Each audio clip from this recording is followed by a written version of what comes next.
Dans ma ville, j'étais reconnu comme un homme de foi inébranlable. Pasteur Élie, voix puissante, Bible constamment sous le bras, sermon toujours prêt sur le bout de ma langue. Cette réputation me remplissait de fierté. Mon église demeurait modeste mais toujours bondée, et je considérais cela comme la preuve que le Seigneur m'utilisait comme son instrument. Aujourd'hui, avec le recul, je comprends qu'il s'agissait davantage de moi que de lui. J'avais toujours éprouvé des difficultés à accepter certains aspects du catholicisme, mais avec les années, ce malaise s'était transformé en quelque chose de plus profond. Je me moquais, je raillais même, et rien ne m'irritait davantage que d'apercevoir quelqu'un tenant un chapelet. Je considérais cela comme de l'idolâtrie, de l'hérésie, une tromperie. Un jour, pendant une prédication en plein air, j'aperçus une dame assise sur la place, le chapelet entre ses doigts, priant à voix basse. Mon sang ne fit qu'un tour. « Frère, regardez cela. Voyez comment l'ennemi trompe avec des symboles vides.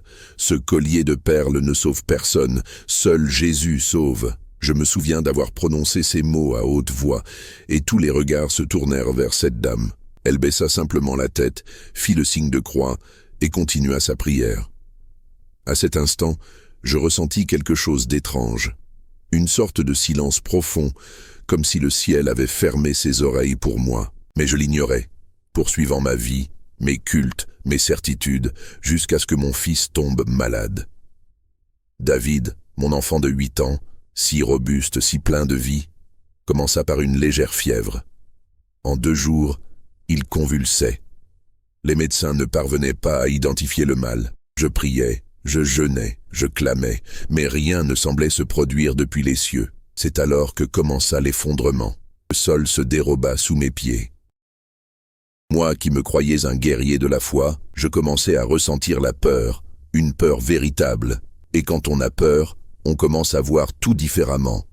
Mais à cette étape, je n'avais encore aucune idée de ce que Dieu préparait. Tout ce que je savais, c'est que l'enfant que j'aimais le plus oscillait entre la vie et la mort, et que pour la première fois, je sentais que mes paroles n'avaient aucune force. Je me rappelle encore ce jour comme si c'était hier. Ciel dégagé, soleil ardent, et la place remplie de monde. C'était un samedi matin, jour de culte en plein air. J'étais inspiré, enflammé. Je pris le microphone et commençai à parler avec autorité. « Frères, l'ennemi se déguise en lumière. Méfiez-vous des tromperies religieuses. Attention à l'idolâtrie travestie en foi. » La foule vibrait, acquiesçait à chacune de mes paroles. Certains criaient « Amen », d'autres hochaient vigoureusement la tête. J'avais l'impression d'être sur un champ de bataille et de commander les troupes. C'est alors que je la revis. La même dame de la semaine précédente, assise sur un banc de pierre, à l'ombre d'un arbre. Chapelet en main, yeux clos, lèvres bougeant silencieusement. On aurait dit qu'elle n'entendait rien. Cela me contraria profondément. « Et regardez cela », pointai-je du doigt sans réfléchir. « Jusqu'ici l'ennemi tente de s'infiltrer. Une dame avec des perles dans la main priant une femme.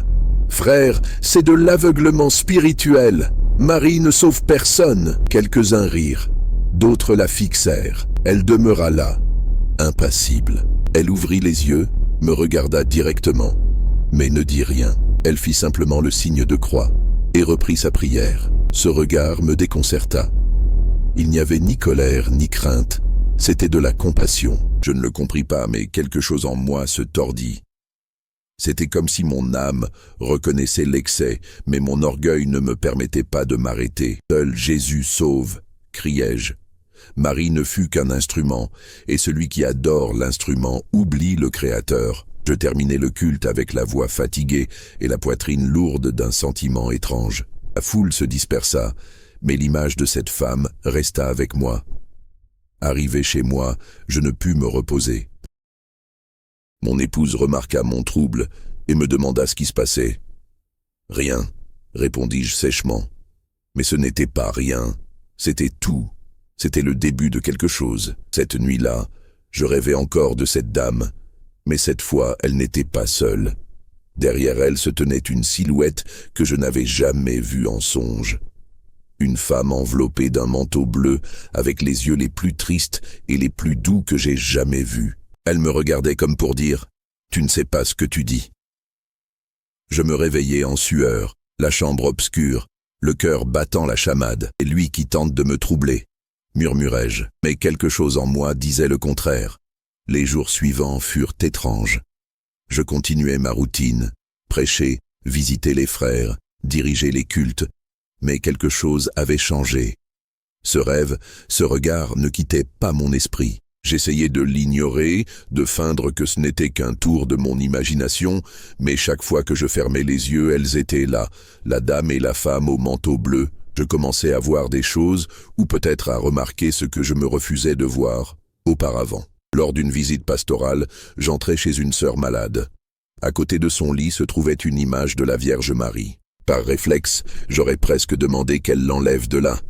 Mais quand je regardais de plus près, je vis la même tendresse du rêve. C'était un regard qui n'accusait pas, qui accueillait seulement. Je sortis de là troublé.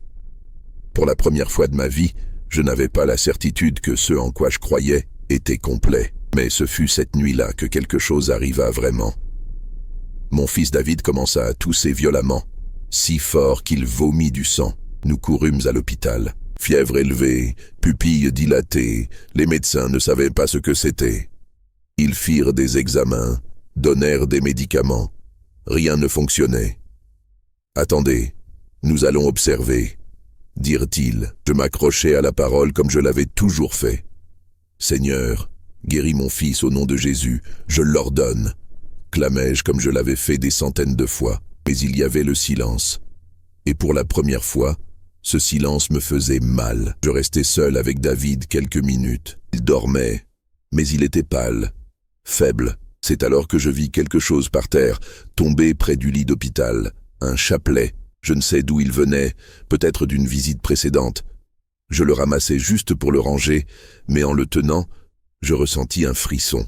C'était comme si cet objet portait une paix que je n'avais jamais connue. « Quelle sottise !» murmurai-je, et je le glissai dans ma poche. Cette nuit-là, je rêvais encore. David était dans les bras de cette femme au manteau bleu. Elle me regardait, les yeux pleins de larmes, mais souriait. « Il va aller bien », dit-elle d'une voix douce, « mais tu dois ouvrir ton cœur. » Je me réveillai en pleurant. Ce n'était pas un pleur de désespoir, c'était de reddition. Pour la première fois, je sentis qu'il y avait quelque chose ou quelqu'un au-delà de ma compréhension.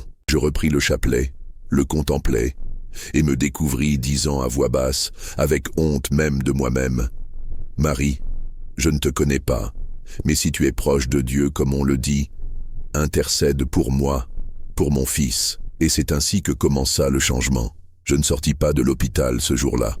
Je dormis assis, le visage appuyé sur le bord du lit de mon fils. David était là, si petit, si fragile, le sérum goûtant lentement, les appareils surveillant sa respiration.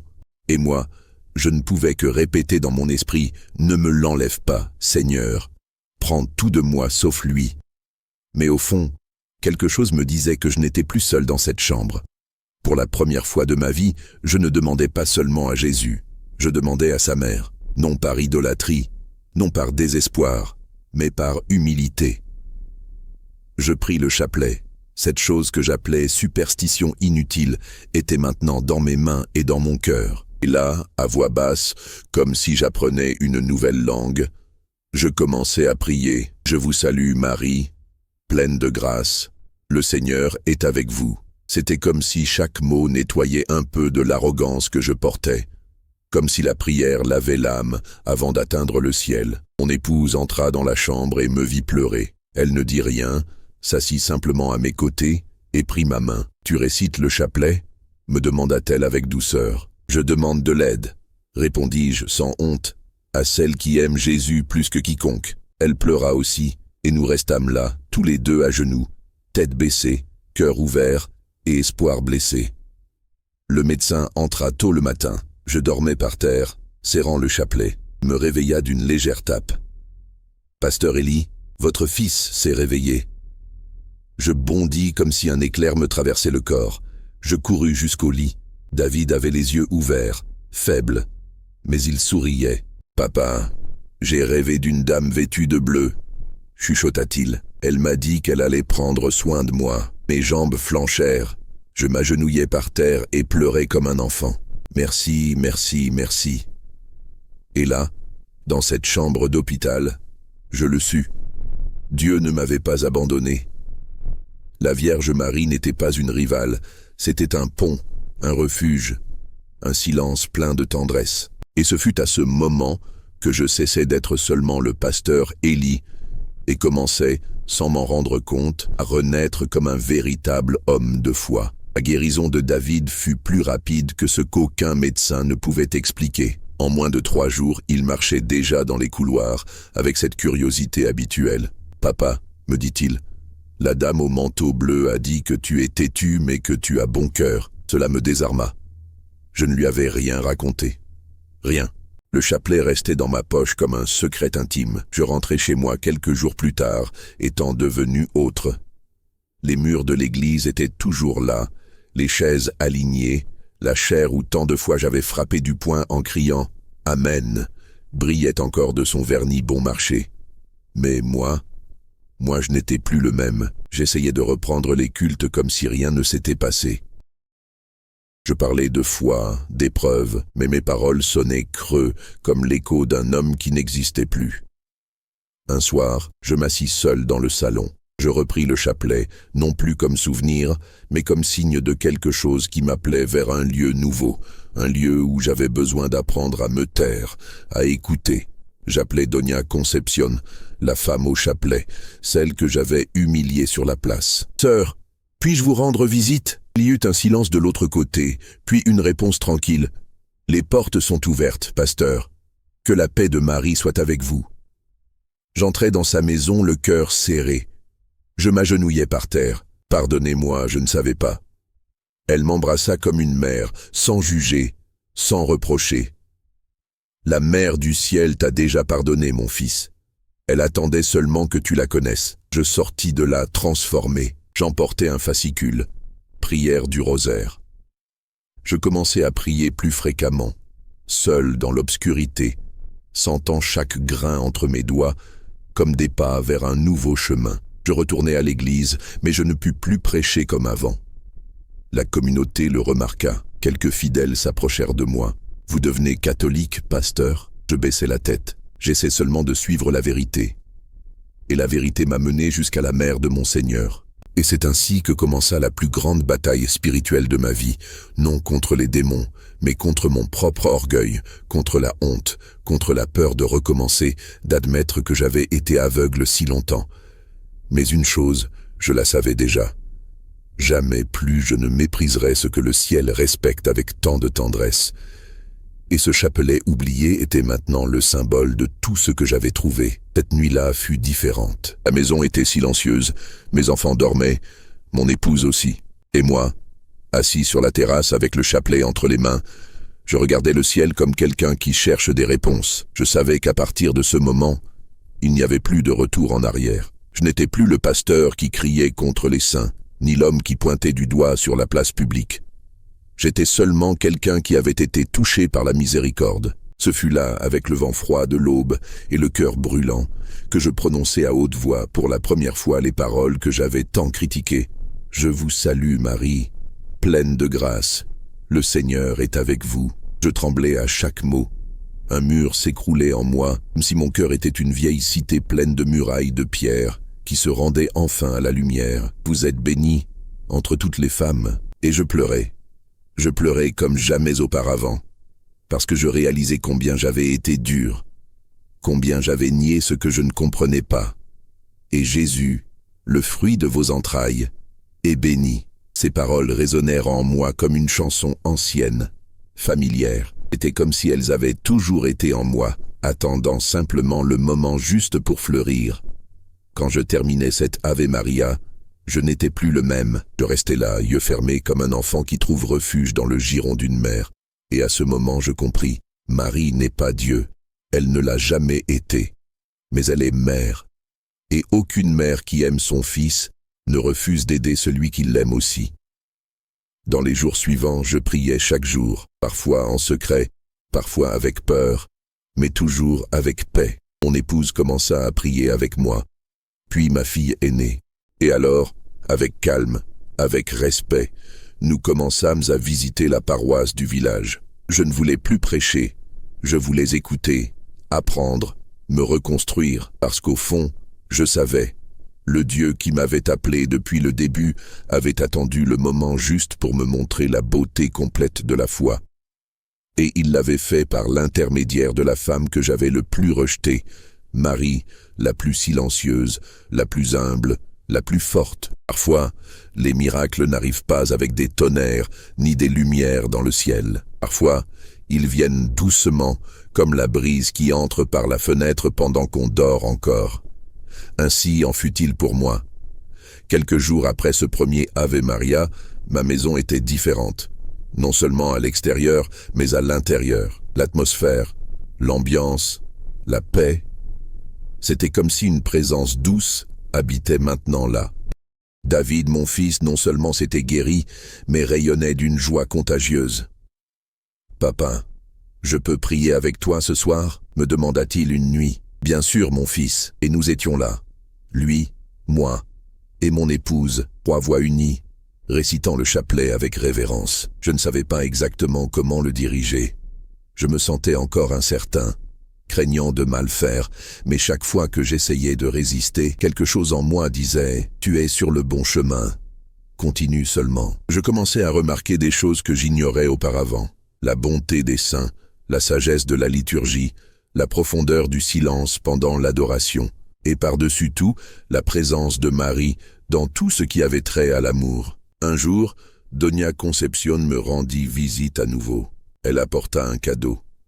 Un petit tableau de Notre-Dame des Grâces. « Placez-le où dort votre fils, dit-elle. Non pour l'adorer, mais pour vous rappeler qu'il y a toujours une mère qui intercède pour nous. » Je la remerciai, les larmes aux yeux. Cette nuit-là même, David fit un rêve. « Papa, la dame en bleu m'a dit qu'un jour je serai médecin, que j'aiderai d'autres enfants comme moi. » Je m'agenouillai là même, sur le sol de sa chambre. « Merci, Marie. Merci de m'avoir montré le Fils à travers votre amour. » Et ce fut à ce moment que je compris quel était le véritable miracle. Ce ne fut pas seulement la guérison du corps de mon fils. Ce fut la guérison de mon cœur, de mon arrogance, de mon ignorance. Le miracle fut de me rendre suffisamment petit pour tenir dans le giron de la mère et me laisser porter par elle jusqu'au cœur de Jésus. Et ce miracle, je le porte avec moi tous les jours. Après tout ce que nous avions vécu, je ne ressentais plus le besoin de prouver quoi que ce soit à personne. Le changement s'était déjà produit en moi. Mais il y avait quelque chose qui pesait encore dans mon cœur, le silence face à la communauté qui m'avait un jour suivi. J'avais été une référence, un leader, quelqu'un que beaucoup admiraient et que d'autres craignaient. Et maintenant, j'avais besoin de revenir, non comme pasteur, mais comme homme, comme serviteur. J'arrivais tôt ce matin-là. La paroisse avait les portes ouvertes. L'arôme de cierges, de bois ancien et de fleurs fraîches m'accueillit comme une vieille étreinte. Je ne demandais pas à monter à l'autel. Je ne cherchais pas le microphone. Je m'assis au dernier banc avec mon épouse et mes enfants, tête baissée. Quelques personnes nous reconnurent. Je vis des regards curieux. Quelques chuchotements, mais personne ne s'approcha, et j'en remerciais Dieu parce que la rencontre que je cherchais n'était pas avec le public, c'était avec le sacré. Pendant la messe, je ne pus retenir mes larmes, surtout au moment de la consécration. Ceci est mon corps. Pour la première fois, ces paroles me transpercèrent comme une lance et me guérirent en même temps. Je compris là même que Jésus était vivant, non seulement dans les Écritures, mais là, sur l'autel, dans le pain. Et à côté de lui, toujours elle, silencieuse, présente, mère. Quand la célébration se termina, une dame s'approcha. Ce n'était pas Doña Concepción, c'était une ancienne sœur de mon église évangélique. Elle me regarda, sérieuse mais avec tendresse. Je pensais qu'elle allait ressentir de la colère, mais je ne pus sentir que la paix. « Tu as trouvé ce que nous cherchions tous, n'est-ce pas, Élie ?» J'acquiesçai simplement, les yeux pleins de larmes. « Je ne l'ai pas trouvé tout seul, » répondis-je. Quelqu'un m'a guidé. Je désignai discrètement l'autel où reposait l'image de la Vierge Marie. Depuis ce jour, je n'ai plus jamais cessé d'y aller. Toujours au fond de l'église, à genoux. Je ne voulais plus diriger personne, seulement servir. Parce que parfois, le plus grand témoignage est le silence d'un cœur qui a été transformé. Je n'aurais jamais pensé que je remettrais du blanc, non comme pasteur, mais comme quelqu'un qui désirait recommencer à zéro. C'était la nuit de la veillée pascale. La paroisse était pleine, le temple dans la pénombre. Seules les bougies allumées dans les mains des fidèles illuminaient les visages de cette lueur tiède et sacrée. Nous étions là, moi, mon épouse et mes 2 enfants, attendant non une cérémonie, mais une renaissance. Le Père nous reçut avec un sourire discret, sans mise en scène, sans discours, seulement la simplicité de celui qui sait que Dieu agit dans le silence. Quand l'eau toucha ma tête, je ressentis un frisson dans le dos. Je fermai les yeux et vis des éclats de ma vie passée, les cris en chair, les critiques, l'orgueil, la prétention, tout cela s'écoulant avec l'eau. « Élie, dit le Père, la main encore sur ma tête, maintenant tu fais partie du corps du Christ. » Je souris, les yeux pleins de larmes, et dans le cœur une certitude silencieuse. Maintenant, oui, je suis vraiment celui que Dieu m'a appelé à être. Mon épouse fut baptisée après, puis mes enfants. Il n'y eut ni cris, ni applaudissements. Mais dans cette petite église de village, tout le ciel célébrait. À la fin de la célébration, le Père nous remit un chapelet béni. « Qu'elle continue à vous guider, dit-il, parce que Marie n'a qu'un désir, mener les enfants au cœur du Fils. » Je gardai ce chapelet avec affection, et depuis lors, je ne l'ai plus jamais lâché, non comme une amulette, mais comme une mémoire vivante de mon parcours. En sortant de l'église cette nuit-là, une brise douce nous enveloppa. David prit ma main et dit « Papa, elle était ici, n'est-ce pas, mon fils ?»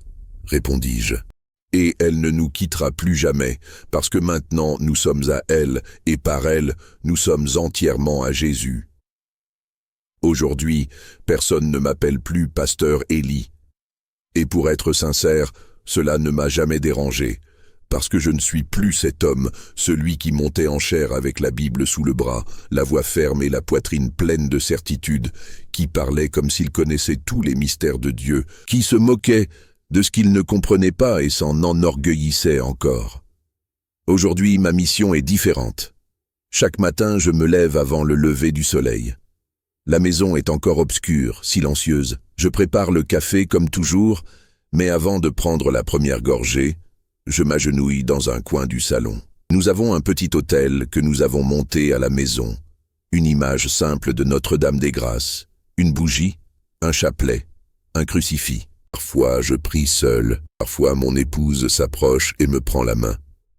David, mon fils, se joint parfois avec cet enthousiasme pur de celui qui a vu un miracle et ne l'oubliera jamais. Parce qu'il l'a vu, et moi aussi. Ce ne fut pas un ange qui descendit du ciel avec une épée de feu. Ce fut seulement une femme silencieuse, au manteau bleu qui me regarda avec tendresse, même quand je criais contre elle. Depuis mon baptême à la veillée pascale, je ne suis plus jamais remonté en chair. J'ai refusé les invitations à témoigner en public. Quelques vieux amis ont tenté de me convaincre. Élie, les gens ont besoin d'entendre ton histoire. Et je leur réponds toujours avec le même sourire tranquille. Les gens ont besoin de voir ma vie. Le reste, Dieu le fait en silence. À paroisse, personne ne m'appelle d'aucun titre, et il n'en faut pas. Je suis Élie, celui qui balaie le sol de la chapelle avant la messe, celui qui prépare le café des rencontres, celui qui enseigne aux enfants à se signer avec calme. Je ne regrette pas d'être écouté, parce que maintenant j'ai découvert la grâce d'écouter. Et dans chaque messe, dans chaque consécration, dans chaque prière du rosaire, j'écoute. J'écoute Dieu dans les pauses, j'écoute Marie dans le silence, et surtout j'écoute mon propre âme qui, pendant tant d'années, a tenté de crier quand tout ce dont elle avait besoin était de se taire. Quelques personnes me reconnaissent encore.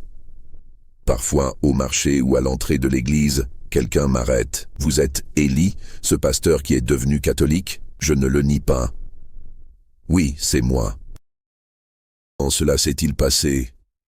Je ne sais jamais par où commencer, alors je dis la vérité la plus simple. Ce fut par amour. Et si la personne veut en savoir plus, je le lui raconte sans hâte, sans débat, sans tenter de convaincre. Parce que j'ai appris que personne ne se convertit par le plus bel argument. La conversion arrive quand le cœur est touché par quelque chose qui ne peut s'expliquer. Et c'est ce que Marie a fait avec moi. Elle n'a pas tenté de me gagner, elle m'a seulement attendu. Elle savait que tôt ou tard, le cœur qui cherche vraiment Jésus finit par trouver le giron de la mer. Mon épouse dit souvent que maintenant je parle plus bas, que mon visage a changé, que mes yeux sont plus doux. C'est peut-être vrai.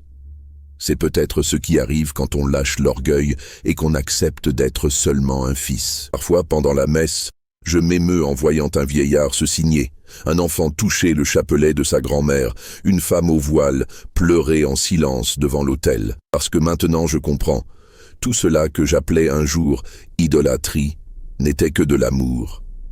Amour pour celui qui a aimé le premier. Amour pour celle qui, par son silence et sa fidélité, a dit au plan le plus beau que le monde ait jamais connu. Et si aujourd'hui quelqu'un me demande quelle est ma mission, je dirais: ma mission est d'être présence, être celui qui un jour criait, mais maintenant prie, celui qui se moquait, mais maintenant baise le chapelet, celui qui résistait, mais maintenant s'abandonne. Et ainsi, dans chaque pas, dans chaque geste, je continue d'être fils. Un fils qui un jour s'est perdu dans ses propres certitudes, mais qui fut retrouvé par le regard d'une mère.